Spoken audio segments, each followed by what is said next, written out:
You're probably wondering how I got here. Wiping to the champion, the final fight in the game. Well, let's rewind a little bit.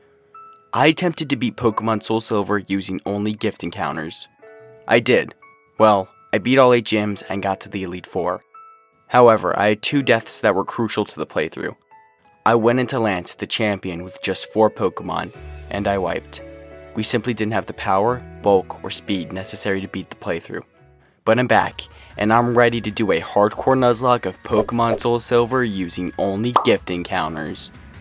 In a Nuzlocke, if a Pokemon faints, it's considered dead forever, and I can only get 1 gift per new area. If you watched my previous attempt, you know I went with Cyndaquil because I thought Wooper would solo Lance. He simply did not. So instead, I ditched Cyndaquil and I take in Totodile. Everybody, let's play a game I like to call... Hi, have you met Ted? Shortly after, Ted and I head off to Violet City where Ted can meet 3 of his new friends. They are all encased in eggs by a random man named Primo. Since I don't want to have 4 encounters right off the bat to trivialize the early game, I decide to hatch 1 egg after each gym badge. The first egg hatches into a Mareep who I name Lily. Lily's electric typing immediately proves useful into the flying gym leader Falconer. He leads off with Pidgey and I with Lily, who immediately picks up the KO with a Thunder Shock. Second and last is Pidgeotto, and we don't one-shot due to its sheer bulk. A tackle hits for a bit of HP before a Thunder Shock hits, doing massive damage and bringing the bird into the yellow.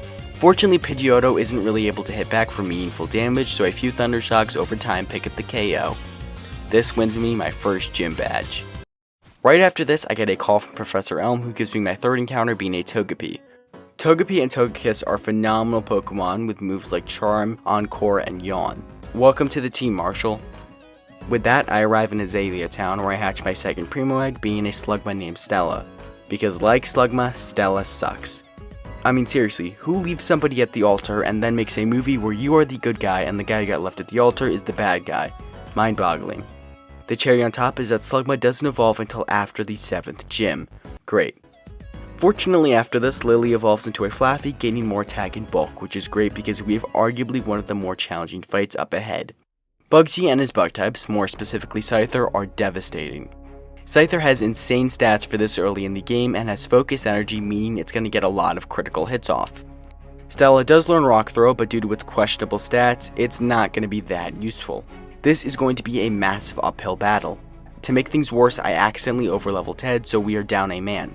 Either way, I do have to charge into the fight head first. Bugsy leads off with Scyther and I with Stella. A mere quick attack does half before Stella gets off a yawn to try to put this thing to sleep. Quick attack then brings Stella down to just 4 HP. Fortunately, Stella connects with a Rock Throw, which crits to one-shot the Scyther, so crisis averted, I guess. Come and clean up Bugsy's Metapod and Kakuna with a couple of Thunder Shocks, winning me the 2nd gym badge. With that, I can hatch my final Primo egg, being a Wooper named Barney. Barney likes having a good time, which includes hanging out with friends and doing some other stuff. Right before progressing through the game, we have a rival fight with our rival S9E24, who has 2 somewhat scary Pokemon. He's a Ghastly with mean looking Curse, meaning if you're not careful, Curse Chip will kill you and there's nothing you can do. He also has a Bayleaf with Light Screen Synthesis and Poison Powder, meaning it can completely stall you out. There isn't much of a strategy I can prepare for the fight, so I lead off with Marshall, who is now evolved into a Togetic. S9E24 leads off with Ghastly. Ghastly goes for a Curse as Extrasensory immediately picks up the KO. Second is Zubat, and thanks to Curse damage, I switch into Lily, who picks up the KO with a few Thunder Shocks.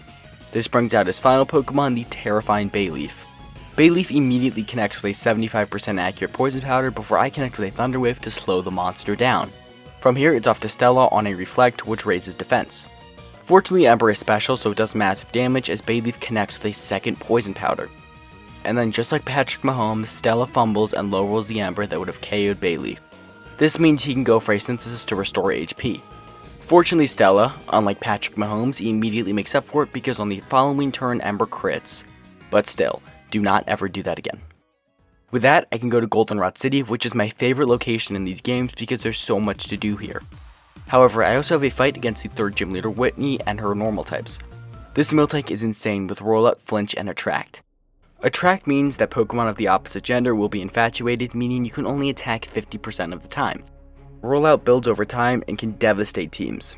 But Stomp isn't a terrifying move, but it has a 30% chance of flinching.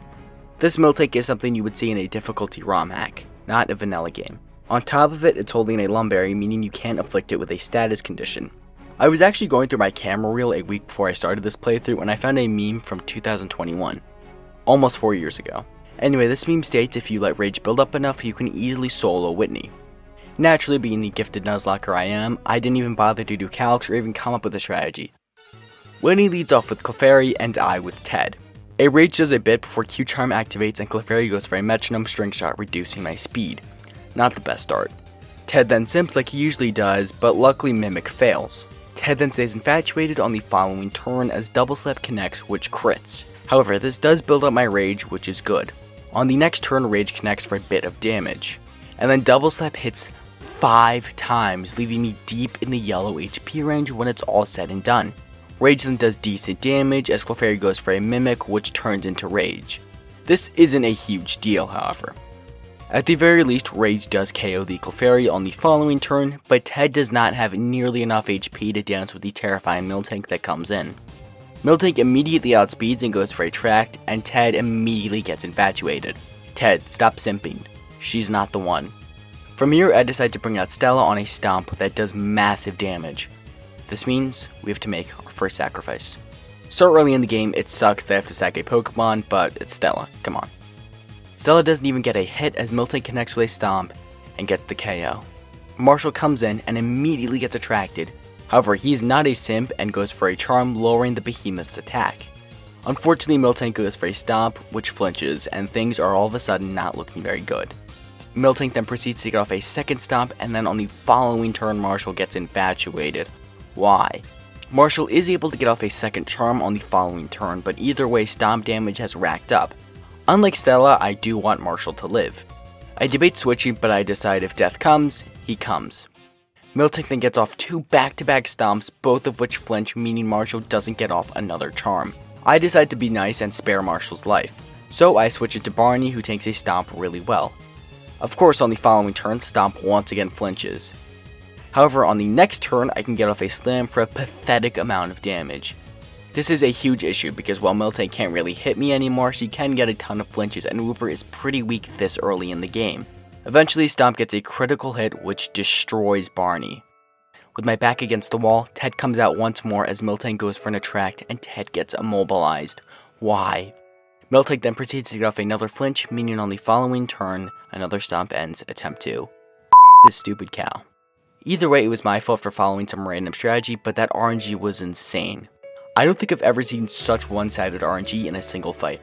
From crits, to flinches, to infatuations, to lucky speed boosts, this was a bloodbath. Can I just not do this? Am I not cut out for this? No, I will finish. God, this is so cringe, I don't know why I put this in the script. On attempt 3, there isn't that much that changes from attempt 2, other than the fact that I've reset until Ted is female so he won't get infatuated. Unfortunately, all of my Pokemon's IVs are slightly worse, but IVs shouldn't be too much of an issue. By the time I get back to Goldenrod, I have a strategy that should help trivialize the fight. Whitney leads off with Clefairy, and I change it up a little bit by leading off with Marshall. Marshall immediately outspeeds and goes for a Charm to get Clefairy to -2 attack. The plan is to get Clefairy to -6 so that Ted can create a sub and Swords Dance. A bit cheeky, but after that RNG, I honestly don't care. One thing this attempt has taught me is that Togetic is more of a support Pokemon than an attacker. Eventually I do get Clefairy to -6, and for extra pettiness I go for a Yawn to put the pink demon to sleep. This means I can get Ted for free as Clefairy just goes for a Mimic, which fails, and then she promptly falls asleep. I then make my substitute to prevent infatuation and go for 3 Swords Dance to get my attack to +6. It's pretty broken that you can get the Swords Dance TM after only 2 badges, but hey, I'm not complaining. One-shot the Clefairy with Bite, Miltank isn't the same story. Miltank immediately goes for a Stomp, breaking my sub as Bite doesn't even do half. Stomp then does decent damage and luckily doesn't flinch as Bite is just shy of the KO. Why? Whitney heals up, but Bite brings Miltank down into the yellow once again. This means as long as Stomp doesn't flinch or crit, we win. Stomp comes out, and we pick up the KO with another Bite, winning me the battle and the 3rd gym badge. Suck it, Whitney. I hope you get left at the altar. As a reward, I pick up my next encounter from the guard outside of Goldenrod. I'm supposed to give his friend his Spearow back, but come on, we're not going to be like Mother Teresa and do the right thing. Actually, we are going to be like Mother Teresa. I mean, she was a horrible person, oh my gosh. Either way, welcome to the Team Robin. Seeing Robin, Barney evolves into a majestic Quagsire. Maybe you can get married someday. Who knows? With that, I make it to Ekritique City where I can talk to Bill, a character from Kanto. Bill tells me to go back to Goldenrod City and pick up his gift Eevee. Eevee is definitely going to be one of the better options that we get in this run, and we have the option of evolving him into 5 Pokemon, all of which have different types. I did want a Glaceon, but there's no Ice Rock in this game, so that's a no-go. We already have Fire, Water, and Electric coverage, so Vaporeon, Flareon, and Jolteon are also a no-go. This just leaves Umbreon and Espeon. If you watched the previous attempt, you know I used an Umbreon, but Umbreon wasn't that useful. I decided to go with Espeon, who is a great special attacker. After going to the Burnt Tower and having a brush with the legendary dogs and a rival fight that's honestly not worth mentioning, I have to fight the 4th gym leader Morty. He uses ghost types, and without a dark type, he's going to be a huge issue. That is, if I didn't use the exact same strategy I used against Whitney. Against the lead Ghastly, I lead off with Ted. On the first turn, I outspeed and go for a sub after tanking a weak lick. Ghastly then just keeps going for Mean Look and Spite. The Mean Looks fail, and Spite isn't really a huge deal. This means that Ted can easily max out his attack stat via Swords Dance. From here, super effective +6 bites destroy all of Morty's Pokemon. Ghastly is the first to fall and doesn't stand a chance. Second is Gengar, who doesn't even break my sub with Sucker Punch and gets destroyed by a bite. Morty's Haunters are both clean one-shots, winning me the battle and the 4th gym badge. I promise not to sweep the rest of the game, but come on, it's fun. Miltanks. Can't ever escape them. In Olivine City, I meet the 6th gym leader Jasmine, who tells me about her plan to keep this random Ampharos in indentured servitude. She makes me go to Cyanwood City to receive the medicine. Now there's actually a lot to do in this coastal little town. For starters, we have to pick up the medicine, but we also have the 5th gym leader Chuck and his fighting types to take on. But before we can do that, we have another encounter being Shuckle, who honestly isn't that useful. While it may be bulky, it can hit back. Still, another encounter is welcome to the team. Welcome, Punchy. I also forgot to record this, but Ted evolves into his final form, being a Feraligatr. I was under the impression Crocodile evolved at level 36 like Quilava, but I was completely wrong. Lily also evolves into an Ampharos, who unfortunately doesn't get a secondary typing, but has a lot more special attack to work with. This is great news because we have a lot more attack and bulk to play with going into the 5th gym leader Chuck and his fighting types. Chuck leads off with Primeape, and I with Robin for her debut battle. An Aerial Ace on turn number 1 does massive damage, however it fails to pick up the KO. This means that Primeape goes for a double team. Fortunately, Aerial Ace can't miss, so a few turns later, the Ape falls, which brings out Poliwrath. Aerial Ace does exactly 50% before Surf does a little less than half. I then outspeed, but Aerial Ace leaves Poliwrath with what must be 1 HP. Fortunately, a Citrus Berry means Poliwrath is out of healing range. Unfortunately, Surf does a ton of damage on the following turn. Luckily, the Surf doesn't matter because Aerial Ace gets the KO, winning me the battle and the 5th gym badge completely deathless. This means I can give the medicine to Jasmine and Ampharos can continue his life in indentured servitude. Sorry, buddy. Now, we actually have an odd situation here. Jasmine, the 6th gym leader, is up next. However, her level cap is higher than the 7th gym leader Price. I decide to keep all of my Pokemon slightly under leveled other than Barney, who will be my main Pokemon during the fight. After the battle, I will box Barney and bring him back after I beat Price. Jasmine's first 2 Magnemites get destroyed by Mudshot's apiece from Barney, which just leaves her a Steelix. A Surf brings the Rock Snake deep into the yellow, activating its health Citrus Berry. However, Steelix helps me out by just going for a Sandstorm. That really doesn't matter, because on the following turn, Surf gets the clean KO, winning me the battle and the 6th gym badge. That might have been one of the easiest gym badges ever, and I didn't even use a single setup move. I then make it to Mahogany Town, where in the Lake of Rage, I can pick up one of the best items in the game, the Choice Specs. The Specs lock me into a single move, but raise my special attack a lot. It's basically like having a free boost before the fight even begins. Dragonite, use Hyper Beam. God, that joke is so overdone. Genuinely, if you make that joke, I will disown you just like how the CIA disowned JFK. Do you guys think the JFK assassination was an inside job? Let me know in the comments. And while you're down there, you might as well subscribe. In the Team Rocket lair, I have an entire gauntlet with the Grunts and Petrel. However, all of Team Rocket's Pokemon are completely outgunned. Team Rocket isn't a major threat at all, so I'm not too worried. After clearing some Grunts in the radio house, I have to fight the 7th gym leader Price and his ice types. He leads off with Seal, and I with Lily. A Choice Specs Discharge immediately gets the one-shot, bringing out his ground type Piloswine. This is a no-go because we are locked in with Discharge. I decide to bring out Ted on a Hail, which could be a bit scary. This is made even scarier by Surf missing on the following turn and Mud Bomb getting a critical hit. Fortunately, on the subsequent turn, Surf at least connects and brings the Swine down deep into the yellow before a Berry activates. Mud Bomb also leaves Ted in the yellow HP range. I risk the Surf Mist, which luckily doesn't happen, allowing Ted to KO the Piloswine, leaving Price's final Pokemon a bigger Seal. This means back to Lily, who gets hit with an Aurora Beam, which crits. This means all I have to do is sit back, take an Aurora Beam, and watch Discharge KO Price's final Pokemon, winning me the battle and the 7th Gym Badge. After this, the cap raises enough so that Stella evolves into a Macargo. Yeah, I kinda forgot they were on the team as well. This is also where the story climaxes, but like I said, Team Rocket isn't a big deal at all. I love how difficulty ROM hacks give them better teams. They are a threat and should be treated that way. Hey look, it's one of the legendary Pokemon. Jokes aside, I've never seen a legendary beast in the wild, so this was completely crazy for me.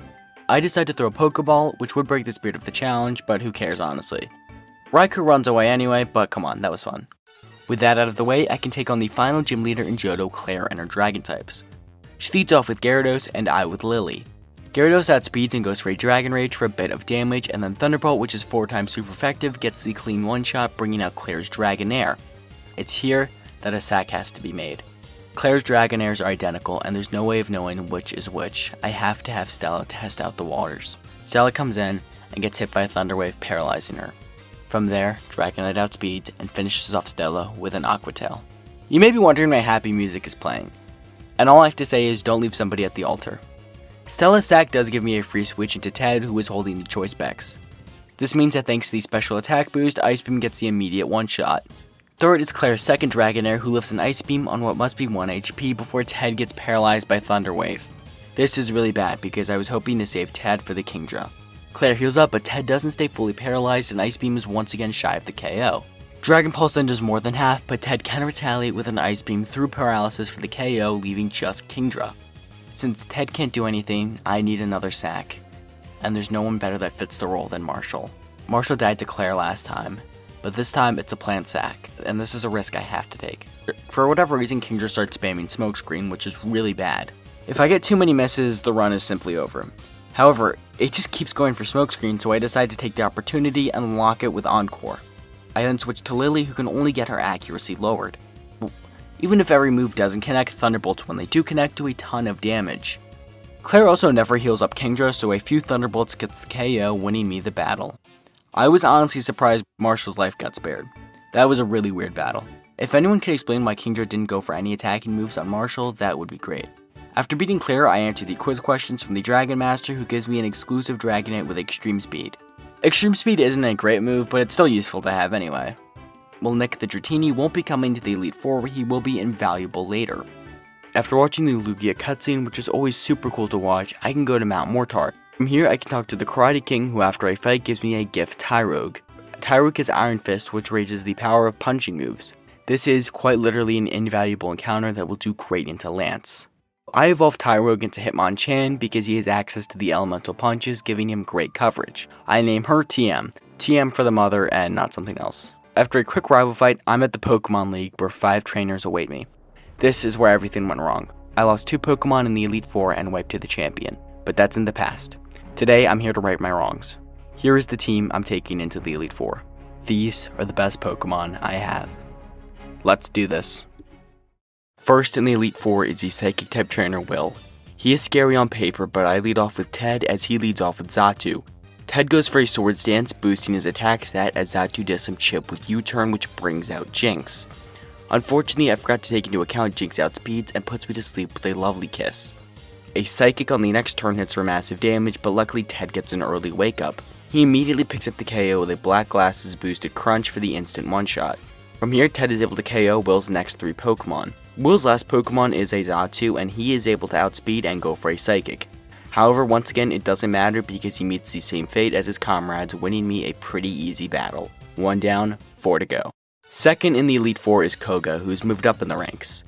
He leads off with Ariados, and I with Robin. An Aerial Ace does massive damage, but isn't enough for the KO before Ariados gets off a massive Poison Jab. Koga heals up on the following turn, but an Aerial Ace gets his Spider back into the red. Since we outspeed, Robin can then pick up the KO on the following turn, which brings out Fortress, who we can't fight thanks to its Steel type. I switch TM for a debut battle as Fortress goes for a layer of Toxic Spikes. Fortress then goes for a Protect for whatever reason, wasting a PP of Fire Punch. A quad super effective Iron Fist Fire Punch is just shy of the KO on the next turn. However, we do get a burn, meaning Fortree sets up a second layer of spikes before going down. This is pretty bad as Crobat comes in. TM has no shot against this thing, so I switch into Lily, who gets poisoned. This, however, as Crobat sets up a double team. Crobat then keeps setting up double teams for whatever reason as Lily keeps missing Thunderbolts. This is kind of bad. If anybody could explain in the comments as to why this is happening, that would be great. Fortunately, Lily breaks through and picks up the KO with a super effective Thunderbolt, bringing Koga's third Pokemon, Muck. I decide to switch into Barney on a Minimize. Seriously, what is going on with evasive moves? Barney also gets poisoned here, which isn't great. Muck then goes for a second Minimize, raising evasion before Earthquake connects, doing massive damage. It also helps that Black Sludge brings Muck out of healing range. Muck then goes for another Minimize before Barney's able to pick up the KO with another Earthquake. Last is Venomoth, and I decide to risk it. A Psychic from the Moth does massive damage into Barney as Ice Beam hits for a lot less damage than I expected. With Poison, I'm just left with 24 HP, so I have to switch into Ranjit. Ranjit also gets poisoned and takes a Psychic, which lowers his special defense. This isn't great once again. Fortunately, a Side Beam on the following turn is enough for the KO, winning me the battle. That was annoying. Third in the Elite Four is Bruno. I've lost Pokemon to him, but I'm determined to do a Deathless Elite Four. Bruno leads off with Hitmontop, and I get Ranjit out there. A Side Beam hits, doing massive damage, but is of course shy of the KO as Hitmontop goes underground for a dig. I have an idea. I switch to Robin as Hitmontop goes for a dig, which obviously fails thanks to our flying type. On the following turn, Bruno heals back to full as Aerial Ace does a ton of damage. After taking a quick attack for a bit of damage, Aerial Ace destroys Hitmontop, bringing out Hitmonchan. This thing has insane coverage with Thunder Punch and Ice Punch, so Robin cannot stay in. Hoping for a Thunder Punch, I switch to Barney on an Ice Punch, which luckily doesn't freeze. After taking a second critical hit non-freezing Ice Punch, Barney retaliates with an Earthquake, doing a ton of damage. I take a risk on the following turn and hope Ice Punch doesn't crit. It doesn't, and Barney is able to take out the scary fighter with another Earthquake. Third is Hitmonlee, so I switch it to TM on a high jump kick that almost destroys her. Since we're dead to any move, I switch into Ranjit to eat the high jump kick, which does massive damage. Ranjit goes for a Side Beam, which doesn't KO as per usual, and Hitmonlee goes for a Swagger, giving me a useless attack boost and confusing me. Not wanting to deal with confusion shenanigans, it's off to Robin on a Blaze Kick, which luckily doesn't burn. This means on the following turn, Aerial Ace KOs, bringing out Onix. Yeah, Onix. Not Primeape, not Poliwrath, Onix. Either way, it's off to Ted on a Rock Slide for a bit of damage. On the following turn, Ted sets up a Swords Dance as Onix sets up the Sand with Sandstorm. And then on the following turn, Ted obliterates Onix with a Stab 2 Physical Waterfall, which brings out Bruno's final Pokemon, being a Machamp. Now, Ted didn't need the boosts to one-shot Onix, but he does need the boosts in order to dance with Machamp. A Waterfall is not enough for the KO as Machamp heals up with a Citrus Berry. This means Machamp is able to hit a nasty revenge, and combined with Sandstorm Chip, Ted is down to 2 singular health points. Wow. This means on the following turn, Ted can outspeed and KO the scary Machamp, winning me the battle. Man, revenge was scary, but at least we did it deathless. And last in the Elite Four is Karen, the Dark-type trainer. She leads off with Umbreon and I with TM. A priority Mach Punch does a bit as Umbreon goes for a double team. Fortunately, on the following turn, TM gets her act together and gets a critical hit Mach Punch, so that's nice. Second out is Murkrow, whose flying type counters TM, so I switch into Lily on a Pluck. This does steal my health Person Berry, but Static luckily activates to paralyze the Murkrow. After taking a moderately hard Sucker Punch, a Thunderbolt destroys the non-evolved bird. Third out is Gengar with Focus Blast. I sense an incoming Focus Blast, so I switch into Ranjit on a weak Focus Blast. On the following turn, Psybeam is able to get the clean one-shot despite Gengar's bulk. This is a huge relief. I did lose a Pokemon to Gengar. Next is Houndoom with Crunch, who would destroy Ranjit, so I switch it to Ted to tank the Crunch better. After taking a strong Dark Pulse on the next turn, a Waterfall connects and drowns the Hellhound. This just leaves Vileplume. Vileplume is pretty weak, but I don't want to risk Ted against a Grass type. I switch into Kenya as Vileplume locks itself with Petal Dance. An Aerial Ace on the following turn destroys Vileplume, winning me the battle and the Elite Four completely deathless. This means all we have in Johto is Lance and his dragons. When I played this fight last time, I was going in with just 4 Pokemon, but now I have a full team of 6. Let's do this. Lance leads with Gyarados, and I with Lily. Intimidate doesn't matter because after Lily tanks a hard Waterfall, a super effective Thunderbolt gets the clean one-shot. Second is Lance's first Dragonite, and it's time for a sacrifice. I need Lily for later, and looking at my team, it's clear Robin has to go. She was here from the beginning. With a heavy heart, she comes in on an outrage, which destroys her. Thank you for your service. TM comes in for free. Before the fight, I fed her a ton of Carbos to raise her speed EVs, meaning she can outspeed and nail the Dragonite with an Ice Punch. Unfortunately, it doesn't KO and Dragonite's held Citrus Berry activates. However, I do get the freeze. This means on the following turn, I can take out the first Dragonite. Second is Charizard, who would destroy TM with an Air Slash. This means I have to switch into Ted, who takes a ton of damage from Air Slash. Unfortunately, Charizard outspeeds, and Air Slash brings Ted deep into the yellow. However, he hits back with a Waterfall for the instant one-shot. This brings in Lance's second Dragonite. I need Ted for later, so I switch into Ranjit, as Dragonite luckily misses a Thunder. Ranjit also has to go down. Fortunately, he can outspeed and get off a cheeky sand attack, lowering Dragonite's accuracy. Unfortunately, Dragonite connects with a Dragon Rush, bringing Ranjit down to 1 HP and activating his held Citrus Berry. Wow. This means Ranjit can keep spamming Sand Attack and Tail Whip to better help our chances of dealing with this thing. After getting off a few quick attacks, Dragon Rush destroys Ranjit, marking our second death of the fight. RIP, you will be missed. This does give me a free switch to TM, who takes a Dragon Rush on 7 HP before getting the KO with a super effective Ice Punch.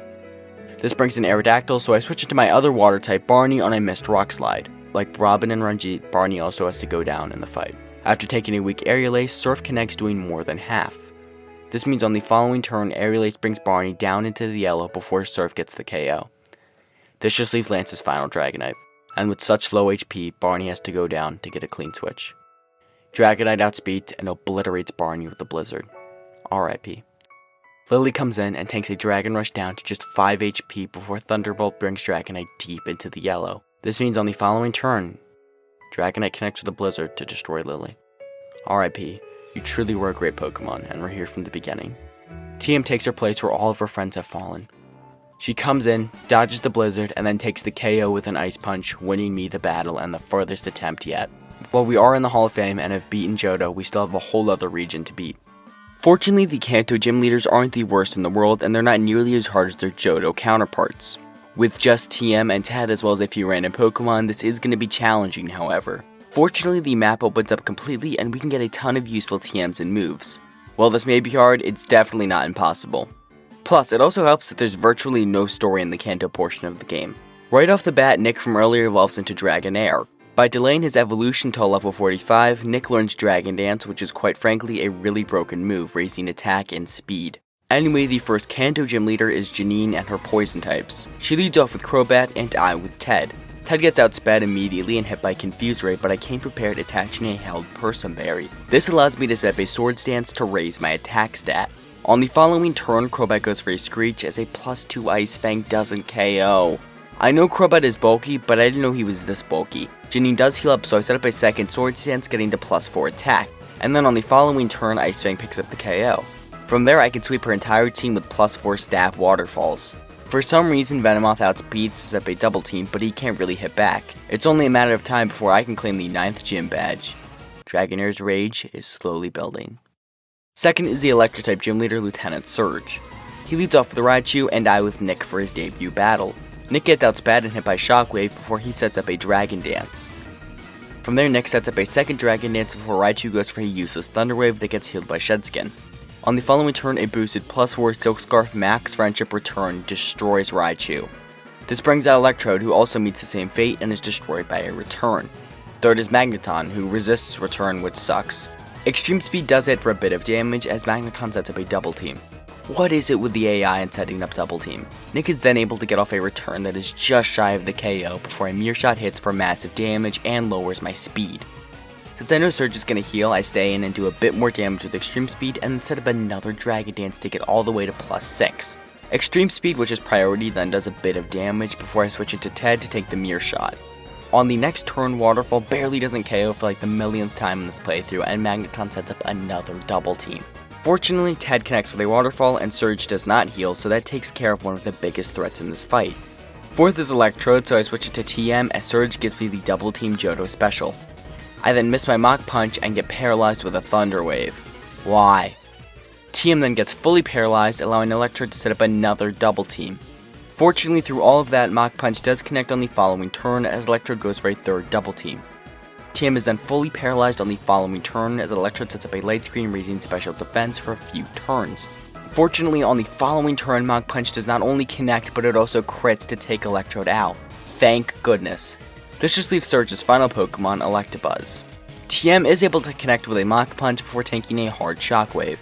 Mach Punch on the following turn, then proceeds to get another critical hit. Thank goodness it's over. I was not expecting that to be that hard. Surge, go die, you piece of shit. The third Kanto gym leader is Brock, leading off with Graveler, and I with Ted. Ted is able to outspeed Graveler and go for a 4-time super effective waterfall for the instant KO. Second for Brock is a Kabutops. I switched to TM on a rock slide that luckily doesn't crit. Kabutops does have Aqua Jet, which can't crit, otherwise TM dies. A Mach Punch does hit first, however, doing massive damage before Aqua Jet hits in return, leaving me in the yellow. We are speed tied, and on the following turn, Kabutops wins the coin flip and Aqua Jet leaves TM in the red before she can KO with another Mach Punch. Third is Rhyhorn, so it's back to Ted on a weak Earthquake because, well, Rhyhorn, it's not fully evolved. A Waterfall on the following turn then does massive damage and picks up the KO, which brings out Brock's Onix. I go for a Swords Dance to raise my attack as Onix goes for a Rock Slide for a bit of damage because, well, Onix. This does activate Ted's Health Citrus Berry, however, giving me a ton of HP to work with. A Waterfall on the following turn then decimates the Rock Snake, leaving Brock's final Pokemon, Amistar. Like Kabutops, Amistar does not take super effective damage from water moves. Amistar goes for a Protect for whatever reason on the first turn, which burns through a Waterfall PP. Fortunately, Amistar doesn't Protect on the next turn, and Waterfall does exactly half. And then, Amistar proceeds to get off an Ancient Power, which crits, leaving Ted with just 9 HP. Sheesh. Luckily, I can pick up the KO with another Waterfall, taking out Amistar and winning me the battle against Brock. Dragonair's rage continues to build. Taking a break from all the gym fights, I can get a Shiny Stone at the Pokeathlon, which allows Marshall to evolve into his final form, being a Togekiss. It only took 11 gym badges. Marshall hasn't gotten much screen time, but I hope this evolution changes things. I then head off to Celadon City, where I can pick up the final encounter of the run, being a Mr. Mime from the Game Corner. I know this isn't really a gift Pokemon, but I count any non-event Pokemon or anything that requires throwing a Pokeball as a gift Pokemon. Plus, there are plenty of gift Pokemon that require the player to do things. For example, earlier, Primo required you to enter codes and certain phrases to get the gift eggs.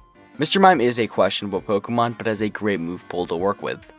Meanwhile, Dragonair's rage is almost done building. The next gym leader is Misty and her water types. She leads off with Golduck, and I with the ending. The ending goes for a light screen, raising my team's special defense as Golduck goes for a useless disable. A Thunderbolt on the next turn does massive damage as Water Pulse hits for a bit of damage thanks to my screen. Misty wastes time healing as Thunderbolt brings Golduck back to square one. Since we outspeed, the ending picks up the KO with another Thunderbolt. This brings in Misty's second Pokemon, a Starmie. Starmie is able to get off a weak Ice Beam before Thunderbolt brings Starmie deep into the yellow. This does activate their Health Citrus Berry, which heals some of the damage. Starmie then confuses the ending on the following turn, but she isn't having any of it and destroys what is normally a pretty scary Pokemon with another Thunderbolt. Third from Misty is a Quagsire who takes no damage from Thunderbolt thanks to its ground type. I decide to switch it to Marshall, who picks up the KO with a few quad effective Grass Knots. This brings in Misty's last Pokemon, Lapras, with Ice Beam. This is a no-go for Marshall, so I switch it to TM on an Ice Beam for more than half HP. A Mach Punch then does a bit less than half damage as Ice Beam brings TM deep into the red. Since I can't stay in, I switch it to Tad on an Ice Beam that crits. A Crunch on the following turn then does a bit of damage as Body Slam in return also does a bit. Realizing Ted can't really do much, I switch to Punchy on a weak Body Slam. Water Pulse then hits for a bit of damage as Bug Bite scratches Lapras. I take a risk and Encore Lapras on the following turn as they go for a Water Pulse. Since Lapras can't go for Ice Beam for the next couple of turns, I can freely switch back to Marshall on a Water Pulse. Marshall is then free to KO Lapras with a Grass Knot on the following turn, winning me the battle and the badge. Dragonair's Rage is done building. It's time. Dragonair's Rage has fully built, and at level 55 he can evolve into a Dragonite. While Dragonite may look goofy, he's a pseudo-legendary with insane stats. With a great setup move in Dragon Dance, as well as phenomenal moves like Dragon Claw, Earthquake, and Wing Attack, this thing is a beast that can devastate entire teams. In fact, Sabrina, Erica, and Blaine stand no chance to Nick. All Nick needs to do is set up a Dragon Dance to raise his attack and speed, and then can go to town on all of their Pokemon. Nothing survives a Dragon Dance boosted move from this thing. Within 10 minutes, I have 3 new badges added to my belt. Blue's team is a bit different. He's noticed how easy his comrades have fallen and has a bit of a different team. He's noticed how easy his comrades have fallen and has an anti-Dragon Dance team. For starters, his lead Exeggutor has Trick Room, which makes slow Pokemon move faster. Since Dragon Dance raises speed, this means Nick will always go last. Blue also has 2 Pokemon with Intimidate, which means my attack boosts will be negated. However, I do have a workaround. As Blue leads off with Exeggutor, I lead with Punchy. I have to risk a critical at Leaf Storm here, which we dodge, and I can lock Executor into Leaf Storm with Encore.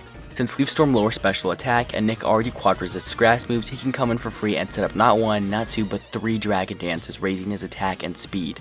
By the time Encore ends, Executor hasn't set up a Trick Room, and the battle is over. Wing Attack destroys the Coconut Tree on the following turn. Rhyperior comes in, but goes down to an Earthquake. Gyarados with Intimidate comes in, but stands no chance against a +5 Dragon Claw. Arcanine comes in, but can't stand an Earthquake even after Intimidate. Machamp, once again no issue, and a Wing Attack destroys it, leaving just Pidgeot. For some godforsaken reason, this thing lifts a +4 Stab Dragon Claw and goes for Whirlwind, which brings out the ending. The ending is able to KO with a Thunderbolt on the following turn, but man, I did not realize Pidgeot was that bulky. Either way, that's 16 badges obtained, and only 1 fight remains. Red, the true champion of the game, lies ahead. His team is scary with Light Ball Pikachu, all 3 Kanto starters, Snorlax, and a Lapras. I have a play here, and if all goes well, we win. Let's do this for the Fallen 5. Red leads off with Pikachu, and I with Nick. After Volt Tackle hits for a ton of damage, Nick does what he does best and sets up a Dragon Dance to raise his attack and speed. This means on the following turn he can KO Pokemon's flagship Pokemon with an Earthquake, bringing out Lapras. It is said that empires last for 250 years. Nick's has lasted for less than an hour, but in that time he's conquered so many trainers. He fires off a final Dragon Claw into Lapras. And then Nick tanks a hail-boosted Blizzard that sends him straight to the grave. RIP. Rest well knowing we wouldn't have gotten this far without you. In Nick's place, the ending takes the field. The ending outspeeds the KO Lapras with a Thunderbolt, avenging Nick. Third is Snorlax, and like Nick, the ending has to go. He sets up a Reflect, raising my team's defense, and it allows him to tank Snorlax's Crunch. On the following turn, the ending outspeeds one last time and goes for a Light Screen.